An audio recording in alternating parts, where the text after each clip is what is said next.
Boa tarde aos alunos do primeiro ano E e do primeiro ano D do Colégio Estadual Professor Vilmar Gonçalves da Silva. Sou o professor Alessandro, professor da disciplina de filosofia de vocês, e vou dar continuidade nessa videoaula, né, das outras anteriores que eu havia passado para vocês, né? Hoje eu vou falar para vocês a respeito dos pré-socráticos. Quem foram esses pré-socráticos? Vou falar de uma parte hoje, né? Posteriormente, em outras aulas, a gente vai comentar a respeito da continuidade a essa questão dos pré-socráticos, né? E dentro desse assunto, a gente vai perguntar inicialmente quem foram esses pré-socráticos. São os filósofos que surgiram, né? Os grandes pensadores filosóficos, né? Que surgiram antes do Sócrates, que é um dos maiores filósofos, né? Da filosofia clássica, né? Dentro da Grécia Antiga, ok? Inicialmente, a gente vai tratar a respeito aqui desse processo, né, de transformação de mito para logos, né? O que é mito? Mito remete à questão da mitologia grega. E logos é justamente a lógica do conhecimento científico, do conhecimento filosófico. Ou seja, houve uma transmissão, uma passagem, né, do mito, da mitologia para o conhecimento filosófico. Ou seja, para se chegar a esse conhecimento filosófico, nós tivemos que, ou os filósofos antigos tiveram que estudar através da mitologia. Então, o primeiro conhecimento adquirido foi através da mitologia, ok? Principalmente aí no caso da mitologia grega, ok? Então, a mitologia, conceito aqui, né, formava um conjunto de crenças que o povo grego usava para explicar os fenômenos e os fatos de sua vida comunitária. Só que com um detalhe, pessoal. Fenômenos da vida, né, eles respeitavam a mitologia, porém buscavam um conhecimento mais racional a respeito dos fenômenos que aconteciam, ok? Então, o povo grego ele buscava uma visão mais sistematizada, uma visão mais racional. Tudo bem, partia do mito, mas do mito em direção ao lógico, ok? Então, da mitologia surgiu esse conhecimento sistematizado, esse conhecimento que nós conhecemos aí como conhecimento racional, sistemático, né? Estruturado, ok? Então, da mitologia, os grandes pensadores, para se chegar ao conhecimento filosófico, eles partiram da mitologia, ok? A polis, né, ou cidade-estado grego, né, surgiu nesse período desses grandes pensadores, principalmente dos pré-socráticos, que usava a ágora, né, que é esse monumento que está aí, justamente para debaterem, discutirem aspectos relacionados à democracia, relacionados à política, né, e a cidadania, o convívio social também, ok? O alfabeto grego ele foi importante justamente para a criação de leis, né? Não somente da escrita, mas automaticamente para a criação das leis, né? Essa ideia que vamos dizer assim, que os gregos adquiriram de avançar nessa história do conhecimento, desse processo, né? Recebia influência dos viajantes que passavam pela Grécia Antiga, né? As cidades gregas caminhavam para um auge econômico e cultural. Então, essa cultura de pensamento, principalmente em Atenas, que foi o berço da civilização, ou melhor dizendo, o berço do conhecimento filosófico, né? Tem explicação para que ela pudesse dar o pontapé inicial desse conhecimento, desse pensamento.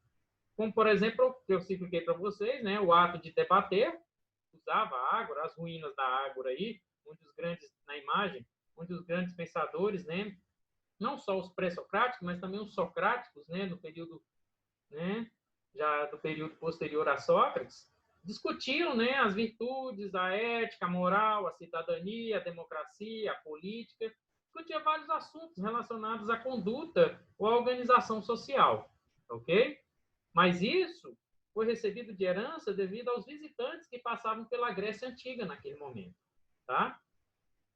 Como eu falei para vocês, a filosofia ela surgiu como herdeira da mitologia, mas com uma missão clara, apresentar aos homens explicações que fossem além dos mitos. Então, através do mito, o homem chegou-se à lógica, chegou-se ao conhecimento filosófico, ao conhecimento sistematizado. Então, eu posso dizer para vocês, convictamente, de acordo com todo o conhecimento adquirido aí dentro da área filosófica, que o conhecimento racional, o conhecimento científico, o conhecimento filosófico, ele foi possível a partir da mitologia. Então, a mitologia que deu o pontapé inicial para que iniciasse aí, né, esse processo de conhecimento estruturado, conhecimento sistematizado, ok? Bom, os primeiros filósofos surgiram na Jônia, que é essa região aí de Esparta e Atenas que vocês estão vendo no mapa, né? Conjunto de colônias gregas aí, principalmente nessa região onde habitavam os jônios e principalmente os jônios e os eólios aí, que são povos antigos que deram origem aos atenienses. Então, é um mapa só para que vocês tenham a curiosidade de como estava dividido, né? Tinha o Mar Egeu e o Mar Jônio do outro lado, certo? Eu tinha Esparta, se bem que Esparta não era uma cidade voltada para o conhecimento filosófico, para o pensamento filosófico. Esparta era uma cidade guerreira, formava guerreiros, soldados, bravos soldados, né? Não tinham tanto assim interesse na área filosófica, na área do conhecimento, era mais bravura,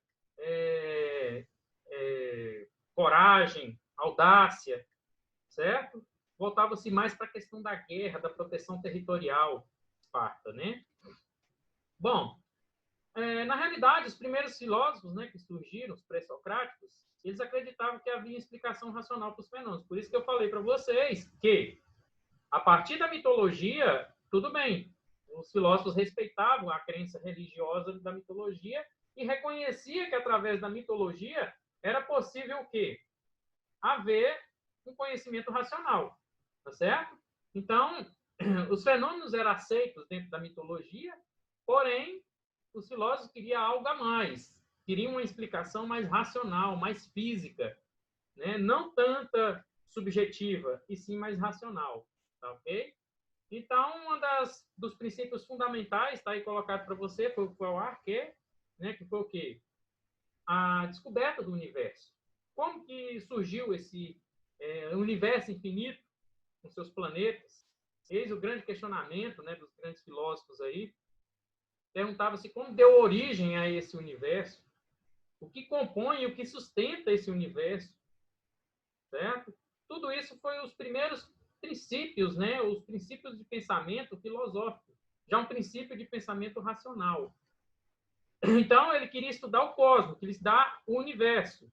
E a explicação, não só do surgimento, mas também a explicação desse mundo físico, né, da natureza, como é que foi criado, como é que surgiu, como é que nós temos essa diversidade no planeta, ou mesmo no universo de outros planetas, tá ok? Os primeiros filósofos, né, como eu havia dito para vocês, são chamados de filósofos pré-socráticos, né, porque Sócrates que deu início à filosofia clássica, o surgimento dos grandes sistemas. Então, antes a Sócrates não tinha esse pensamento clássico da filosofia, né? Usava-se a mitologia, partiu-se da mitologia para chegar-se a conhecimento estruturado, um conhecimento sistematizado. Vamos falar aqui um pouquinho de Tales de Mileto, que é um desses grupos de filósofos pré-socráticos, né? O pai de Tales de Mileto foi considerado o pai da filosofia, né? O primeiro a formular os princípios filosóficos, né? E ele partiu de quê, pessoal? Na realidade, o Tales de Mileto ele partiu do conhecimento da água. Por quê? Ele acreditava que a água, onde houvesse água, haveria vida. Certo? E onde haveria vida, seria possível formar um planeta, uma organização social. Então, a água ela apresentava vários estados, como ele colocou, estado líquido, sólido e gasoso. É imprescindível a vida em todos os lugares, logo deve ter sido dela que surgiu o universo. Então, o Tales de Mileto ele tinha essa percepção, essa ideia, esse pensamento, né? Esse pensamento de que onde houvesse água, haveria vida. Então, ele fala que o universo surgiu a partir da água, certo? E a água, ele pensava na água como um elemento ilimitado, né? Ela tem, em todos os lugares que ela está, a vida floresce, há vida, né? ocorre vida onde ela está. Uma dessas observações que ele fez para deduzir, chegar a essa ideia, foi justamente a questão de ele observar o Nilo no Egito, né? Um lugar totalmente árido, no deserto, né? Onde um rio passava e logo após a sua cheia deixava uma camada produtiva, uma camada de humus, certo? Onde ali os egípcios utilizavam para quê? Tirar o seu sustento, porque ali era uma camada de material orgânico natural, da qual os homens, né, cultivavam, faziam seu cultivo. Não, além disso, a questão da irrigação e o fornecimento e abastecimento de água para o Egito, ok? Ou seja, um rio que cortava um deserto, né? Um rio que cortava o deserto e que automaticamente oferecia vida. Por quê? Por causa do elemento principal, que era a água.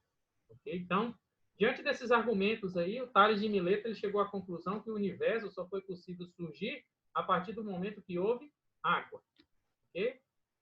Diferentemente de Heráclito, né, outro filósofo também pré-socrático, ele já defendia a ideia do fogo, ou do vir a ser, certo? Os movimentos, né, surgem e desaparecem continuamente.